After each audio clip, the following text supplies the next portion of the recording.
वृश्चिक राशि वालों, स्वागत है आप सभी का आपके अपने वैदिक मंथन भिंड यूट्यूब चैनल में। बंधुओं, चाहे कोई कितना ही गिड़गिड़ाए, आपके सामने नाक ही क्यों न रगड़े, मगर मकर संक्रांति के बाद अपनी यह एक चीज भूल कर भी किसी को मत दे देना, किसी भी हालत में मत देना, वरना आपका बहुत बड़ा नुकसान हो जाएगा। ग्रहों की स्थितियां कुछ इस प्रकार की बनी हैं कि जो कुछ भी आपकी जिंदगी में आने वाला है और जो कुछ भी आपके पास है, यदि आप इस एक चीज को किसी को अनजाने में भूल से भी दे देते हैं तो वह सब कुछ आपका मिट जाएगा। जी हाँ बंधुओं, यह बहुत ही सटीक भविष्यवाणी है। आपकी कुंडली की ग्रह दशा और बनने वाले योगों पर आधारित है और हम आपको लिख कर देते हैं कि यदि आपने हमारी बात न मानी और इस गलती को कर दिया, बेशक अनजाने में ही सही, भूलवश ही सही, तब भी आपको इसकी पूरी कीमत चुकानी ही पड़ेगी। जी हाँ बंधुओं, कोई भी दुनिया की ताकत आपको बचा नहीं सकती है। आपके पास जो कुछ भी है, चाहे वह धन दौलत है, रुपए पैसे हैं, इज्जत है, मान सम्मान है, सब कुछ छिन जाएगा। जी हाँ बंधुओं, क्योंकि एक भयंकर अनिष्ट ग्रह योग आपके ऊपर टूट पड़ेगा। भयंकर नकारात्मकता आपके जीवन में आ जाएगी और इस एक चीज की वजह से जितनी भी सकारात्मकता आपके जीवन में है, जितनी भी खुशियां आपके जीवन में है, वे सब कुछ चली जाएंगी। जी हाँ बंधुओं, अब आप भी सोच रहे होंगे कि आखिर ऐसी कौन सी चीज है और खाली एक चीज को किसी के दे देने से इतना अनिष्ट कैसे हो सकता है। ये तो बड़ी बेतुकी सी बात लगती है। या तो गुरुजी हमारे साथ मजाक कर रहे हैं या फिर बहुत बढ़ा चढ़ाकर किसी बात को बता रहे हैं। इस प्रकार के प्रश्न, शंकाएं आपके मन में अवश्य उठ रही होंगी, क्योंकि हम जानते हैं कि आपका स्वभाव क्या है, आप किस प्रकार सोचते हैं, आपकी जिंदगी में क्या चल रहा है।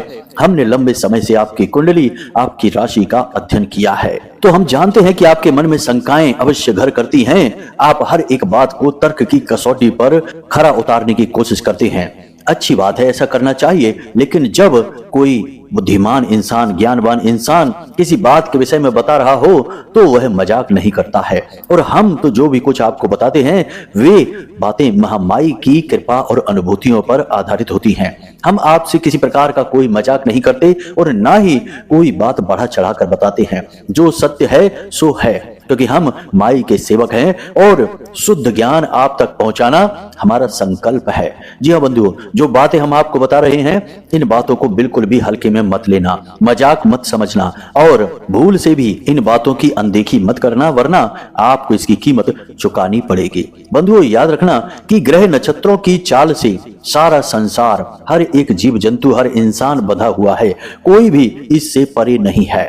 ग्रहों को इस संसार का संचालक कहा जाए तो कोई बड़ी बात नहीं होगी। ग्रह हर एक इंसान के अच्छे बुरे कर्मों का हिसाब रखते हैं और जिसके लायक जो होता है उसे वो देते हैं, चाहे इस जन्म का हो चाहे पिछले किसी जन्म का हो। हिसाब किताब तो हरि कर्म का ग्रह करवा कर ही मानते हैं। ऐसे में बस इतना हो सकता है कि हम यदि किसी ग्रह के स्वभाव को समझ लें और उससे जुड़े हुए कार्यों को अपने जीवन में शामिल कर लें तो हमें उस ग्रह से राहत अवश्य प्राप्त हो जाती है।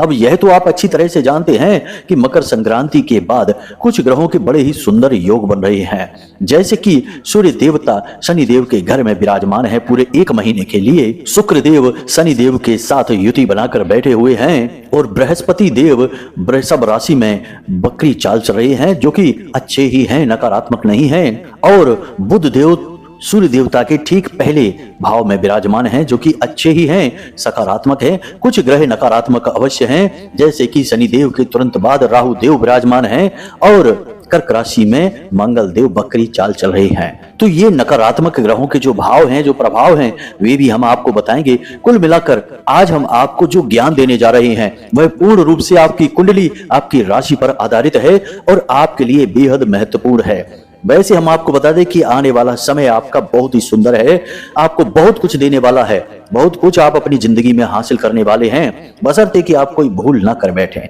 याद रखना कि ग्रह कोई इंसान नहीं है, वे इंसानों की तरह कार्य नहीं करते हैं, वे देवता हैं, देवतुल्य हैं। उनके कार्य ऊर्जाओं पर आधारित होते हैं। वे भौतिक स्वरूप में आकर आपको कुछ भी नहीं देंगे और ना ही आपसे कुछ लेंगे। वे आपके मन मस्तिष्क को प्रभावित करेंगे, आपके आसपास के वातावरण को बदलेंगे, आपकी सोच को बदलेंगे, जिससे आपके जीवन में सत्कर्म होंगे, ऐसे कार्य, ऐसी क्रियाएं होनी शुरू हो जाएंगी जिससे आपका उद्धार होगा। जी हाँ बंधुओं, तो ऐसे में बंधुओं हम आपको बस यही कहना चाहेंगे कि इस कार्यक्रम को बनाने में हमने सचमुच में बहुत मेहनत की है, ग्रहों की बदलती चाल का पूर्ण आकलन किया है, साथ ही साथ दिव्य शक्तियों का भी आह्वान करके इस कार्यक्रम को बनाया है दैवीय अनुभूतियों के आधार पर। तो बस आपको करना यह है कि इस कार्यक्रम को अंत तक देखना है। इस कार्यक्रम में बताई गई हर एक बात पत्थर की लकीर है, बिल्कुल सत्य है। जो भी आप सुनेंगे वह आपके जीवन में सचमुच में घटित होगा। बस धैर्य के साथ आपको एक एक चीज को अच्छी तरह से समझना है, कार्यक्रम को अंत तक देखना है, तभी हमारी मेहनत सफल होगी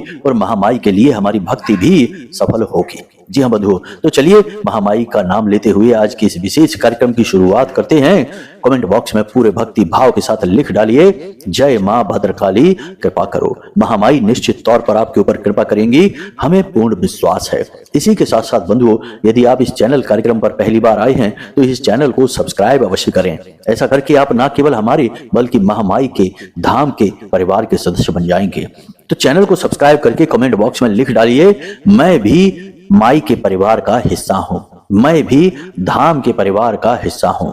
ऐसा करते ही महामाई की सीधी कृपा आप तक पहुंचेगी और अगले 3 से 5 दिनों में आपके जीवन में खुशियां ही खुशियां आएंगी, आपको बहुत अच्छी खबरें सुनने को मिल जाएंगी। इसी के साथ साथ बंधुओं, हमने अपना संपर्क सूत्र यानी कि मोबाइल नंबर, जो धाम का नंबर है, वह मोबाइल की डिस्प्ले पर दे रखा है।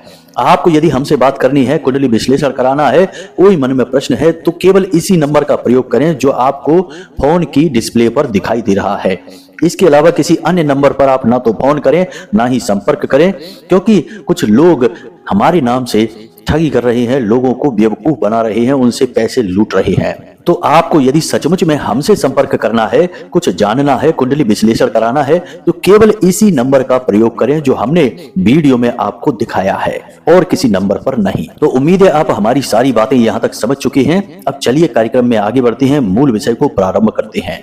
तो अब ध्यान से सुनिए। गुरुजी एक बात बताओ, आप कहते हो वीडियो में कुंडली का विश्लेषण करवाओ, क्या कुंडली का विश्लेषण करवाना जरूरी है? हाँ, कुंडली का विश्लेषण करवाना जरूरी है। क्यों जरूरी है? देखो, जैसे हम बीमार होते हैं तो हम डॉक्टर के पास जाते हैं, अपनी रिपोर्ट लेकर जाते हैं और रिपोर्ट के आधार पर डॉक्टर हमें दवाइयां देता है और वे दवाइयां जब हम खाते हैं तो हमें आराम भी मिलता है और हम जल्दी ठीक भी हो जाते हैं। बजाय इसके कि हम ऐसे ही अंदाजे से दवाइयां लेते रहें, खाते रहें, कभी ठीक होंगे, कभी नहीं होंगे, कभी रिएक्शन भी हो सकता है। आपकी कुंडली जो है वह आपकी रिपोर्ट है, आपका एक्सरे है कि आपके जीवन में कहां कष्ट है, कौन सी ग्रहों की दशाएं हैं जो आपको रोक रही हैं, परेशानी आपके जीवन में पैदा कर रही हैं। कोई दोष तो नहीं है, जैसे पितृ दोष होता है, ग्रहों से अलग अलग ग्रहों से जनित होता है, कोई अनिष्ट ग्रह योग तो नहीं है, कोई बाधा तो नहीं है। तो ये आपकी रिपोर्ट है। अगर आप अपनी रिपोर्ट दिखा देंगे तो आपको सटीक समाधान मिलेंगे, समस्याओं का सही कारण पता चलेगा और जीवन में खुशहाली आएगी। नहीं दिखाएंगे तो अंदाजे से दवाइयां लेते रहिए, ठीक होने की कोई गारंटी नहीं है। बंधुओं, मकर संक्रांति के बाद सबसे ताकतवर ग्रह आपके लिए सकारात्मक फलदायी हो चुके हैं। सूर्य देवता की बात करें, जो ग्रहों के राजा हैं, शनि देव की बात करें, सूर्य देव के पुत्र हैं और अपने पिता का स्वागत कर रहे हैं अपने ही घर में। राहु देव की बात करें तो शनि देव के तुरंत बाद विराजमान हैं। वैसे तो पापी ग्रह हैं, राक्षस ग्रह हैं, नकारात्मक हैं, परंतु इस समय ये भी आपको सकारात्मक फल ही दे रहे हैं। इसी के साथ साथ शुक्रदेव शनिदेव के साथ युति बनाकर बैठे हैं। यह भी बहुत ही अच्छा, बहुत ही सुंदर योग बना हुआ है। कहने का मतलब यह है कि यह वह समय है जब आप जो चाहें वो कर सकते हैं। किसी नए कार्य की शुरुआत करना चाहते हैं तो यह सर्वोत्तम समय है। जी हाँ बंधुओं, इसके बाद शायद पूरे वर्ष आपको इतने सुंदर योग और नक्षत्रों का साथ ना मिले। तो आप किसी नए कार्य की यदि शुरुआत करना चाहते हैं, साइड इनकम के लिए कोई बिजनेस व्यवसाय शुरू करना चाहते हैं, कोई भी पार्ट टाइम जॉब शुरू करना चाहते हैं, तो आप अभी शुरू कर सकते हैं। कोई शुभ मुहूर्त देखें, सर्वार्थ सिद्ध योग जैसा शुभ मुहूर्त देखकर कार्य को सिद्ध कर डालें, आपका कार्य जरूर बनेगा। परंतु एक बात याद रखें कि प्रतिदिन 1.5 घंटे का समय राहु काल का समय होता है। उस समय पर आप कोई भी शुभ कार्य की शुरुआत न करें, वरना चाहे कितना ही अच्छा मुहूर्त क्यों ना हो, आपका काम बिगड़ ही जाएगा। अब बंधुओं, एक बात हम आपको बता दें कि आप एक ऐसे इंसान हैं जो बहुत भावुक हैं, भावनाओं के आधार पर ही निर्णय लेते हैं। तो यहाँ पर आपको सावधान रहना है।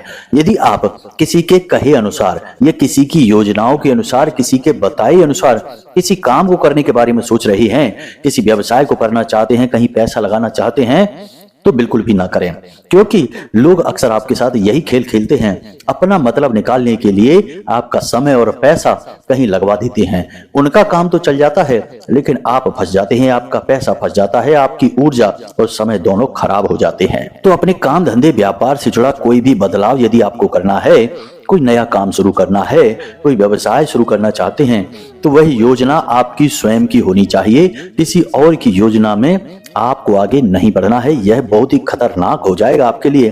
बाद में आपका नुकसान होगा और आप बोलेंगे कि गुरुजी ने तो कहा था कि फायदा होगा और हमारा तो नुकसान हो गया। तो स्थिति यही है कि यह योजना आपकी होनी चाहिए। इसी के साथ साथ बंधुओं, आपको इस समय में, इस काल में कुछ चीजों का विशेष ख्याल रखना है। आप काम धंधे व्यापार में तो अच्छा करेंगे, पैसा खूब आएगा, बेरोजगारों को नौकरी लगने के पूरे अवसर प्राप्त हो जाएंगे, नौकरी लग ही जाएगी, मतलब कि आपकी आर्थिक उन्नति होगी। तो ऐसे में आपको 2-3 बातों का ध्यान रखना है। आपके पास पैसा आएगा, अच्छी खबरें आएंगी, शुभ खबरें आपके पास आएंगी, घटनाएं अच्छी घटित होंगी, लेकिन इनके विषय में किसी से चर्चा नहीं करनी है। सब कुछ छुपा कर रखना है, गुप्त रखना है। जैसे ही आप लोगों को बताना, बखान करना शुरू कर देंगे, आपकी तरक्की तुरंत रुक जाएगी। यह बात निश्चित है। दूसरा यह कि बिल्कुल भी दिखावा नहीं करना है।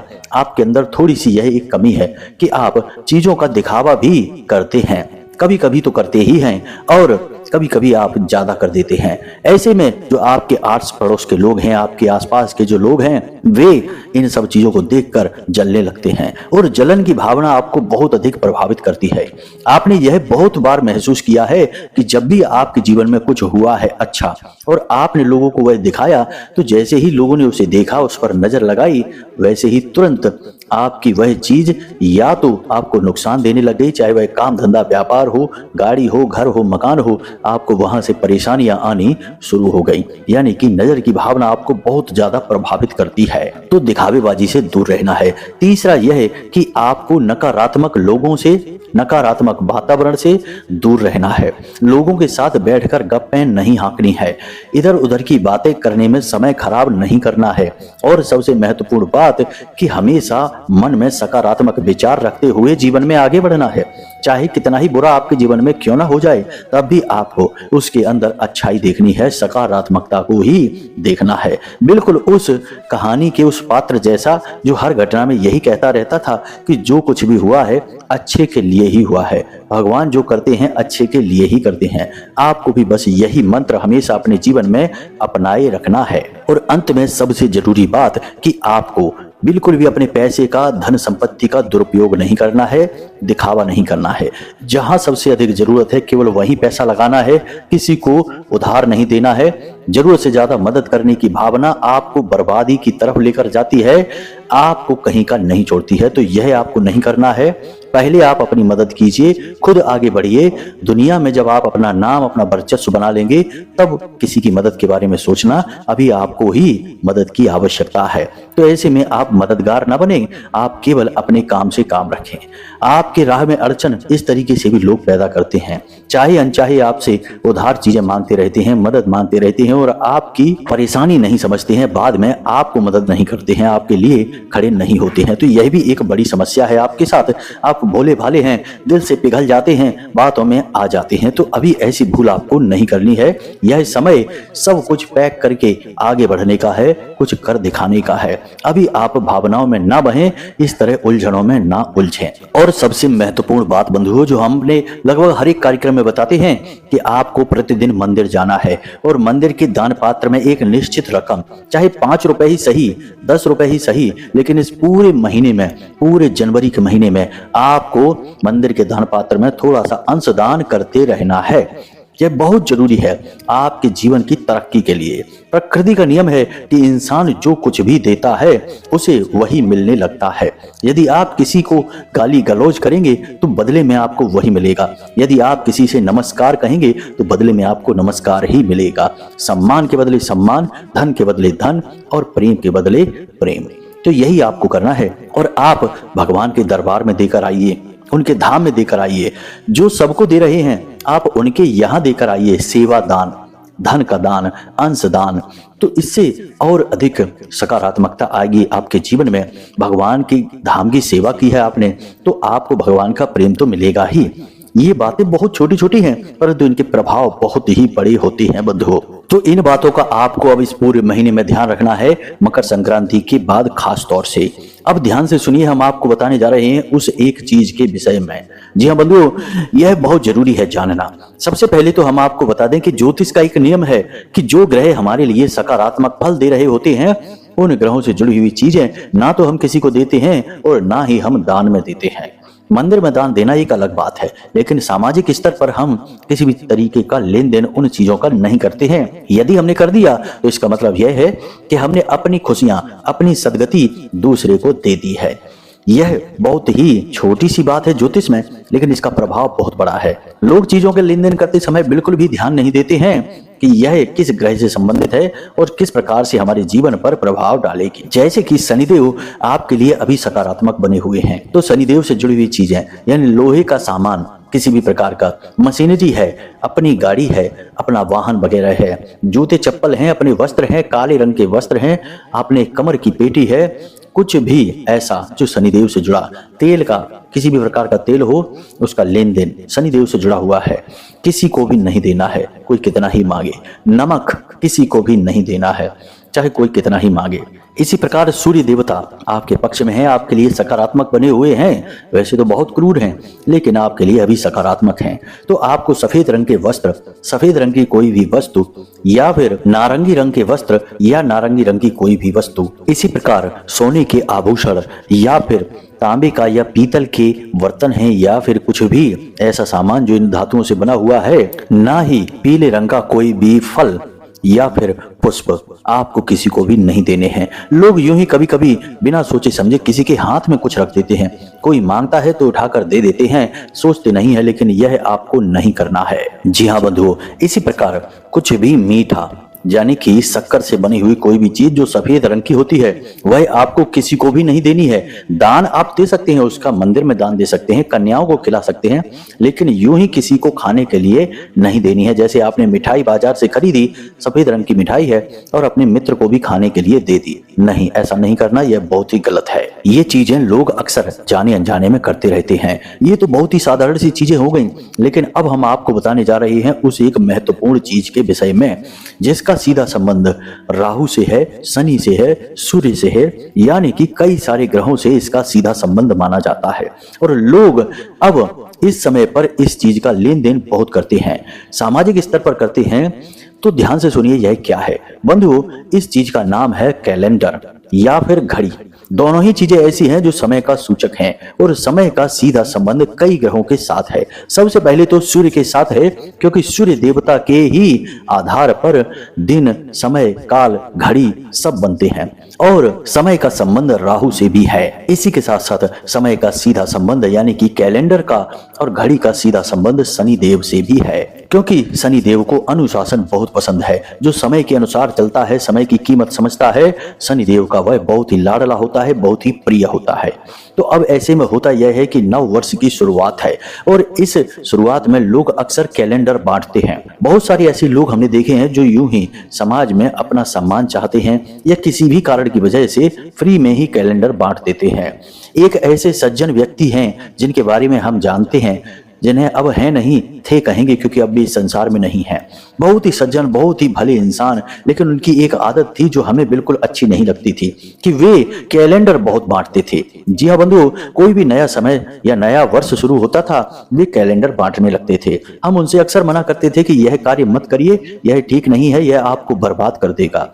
हुआ भी यही। उन्होंने 3-4 साल लगातार यही किया कि बहुत सारे कैलेंडर 500 कैलेंडर बंटवा कर सारे के सारे लोगों में, अपने दोस्तों में, मित्रों में, व्यवहारियों में बांटते थे और खूब सम्मान मिलता था। लेकिन फिर ऐसा हुआ कि उन्होंने एक व्यवसाय शुरू किया जो प्रॉपर्टी का बिजनेस था। उस व्यवसाय में उनकी ऐसी बर्बादी हुई, ऐसा घाटा हुआ, इतना बुरा समय आ गया कि एक एक पैसे के लिए मोहताज हो गए। करोड़ों रुपए का कर्जा हो गया और कर्जा इतना अधिक हो गया कि लोग उन्हें जगह जगह टोकने लगे। जो लोग उनके कैलेंडर बांटने पर उनकी तारीफें करते थे, उनकी वाहवाही करते थे कि हाँ ये तो बहुत ही सज्जन इंसान, बहुत ही भले इंसान हैं, वे ही लोग उन्हें बुरा भला कहने लगे, कोसने लगे।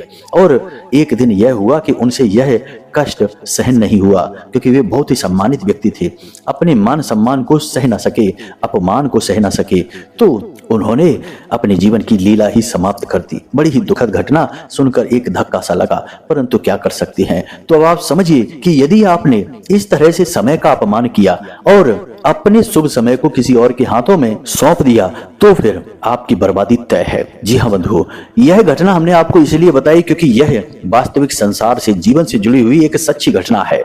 आपको ऐसी भूल नहीं करनी है।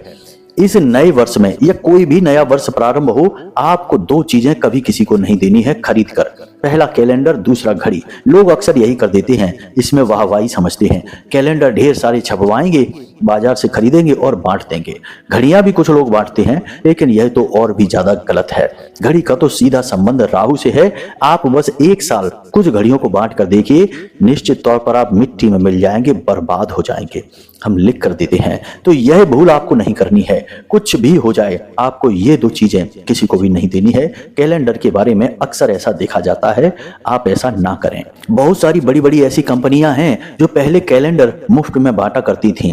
बड़े बड़े पोस्टर के नीचे साल भर का कैलेंडर छापकर लोगों को मुफ्त में बांट दिया करती थी। लेकिन आज के समय में अब यह चलन रुक गया है। आपने अक्सर देखा होगा कि अब लोग या कंपनियां कैलेंडर बांटना बंद कर चुकी हैं। बहुत ही कम ऐसी कंपनियां हैं जो कैलेंडर बांटती हैं, क्योंकि अब लोगों में ज्योतिष के प्रति ज्ञान बढ़ने लगा है, लोगों की समझ बढ़ने लगी है, तो लोग अब ऐसी भूल नहीं करते हैं।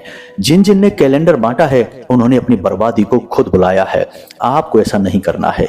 बस इस बात का आपको ध्यान रखना है। और भी हमने जो बातें आपको वीडियो में बताई हैं, उन बातों को अच्छी तरह से समझना है और बहुत ही फूंक फूंक कर कदम रखना है, सधे कदमों से आगे बढ़ना है, तो कामयाबी निश्चित तौर पर आपको मिलेगी। और यह नया वर्ष 2025 आपके जीवन का सबसे महत्वपूर्ण वर्ष साबित होगा। हमें पूर्ण विश्वास है, क्योंकि यह वर्ष मंगल पर आधारित है और मंगल आपके समर्थन में है, आपके सपोर्ट में है। जी हाँ बंधु, मंगल आपकी कोई परीक्षा नहीं लेंगे। मंगल बस आपके जीवन में ऊर्जा भर देंगे। आपको बस उस ऊर्जा को प्रयोग करना आना चाहिए। यदि आपने प्रयोग करना नहीं सीखा और गलत तरीके से इसका उपयोग किया, तो आप बर्बाद भी हो जाएंगे। लेकिन आप यदि सकारात्मक रहेंगे तो आप बहुत आबाद होंगे, बहुत आगे बढ़ेंगे। जी हाँ बंधुओं, तो चलिए आज के इस कार्यक्रम को यहीं विराम देते हैं। यदि कोई मन में प्रश्न उठे या कुंडली विश्लेषण कराना हो, तो वीडियो में जो नंबर हमने दिया है, केवल उसी नंबर पर आपको संपर्क करना है। किसी अन्य नंबर पर कभी ना फोन लगाएं, वरना आपके साथ धोखेबाजी, ठगी हो सकती है। जी हाँ बंधुओं, तो बस आपसे यही हमारा निवेदन है कि हमेशा हंसते रहें, मुस्कुराते रहें, सकारात्मक रहें और महामाई पर अपनी आस्था और विश्वास बनाकर रखें, क्योंकि आपका उद्धार तो वहीं से होना है। तो प्रेम से बोलिए जय माई की, जय मां भद्रकाली। महामाई आपका कल्याण करेंगी। धन्यवाद।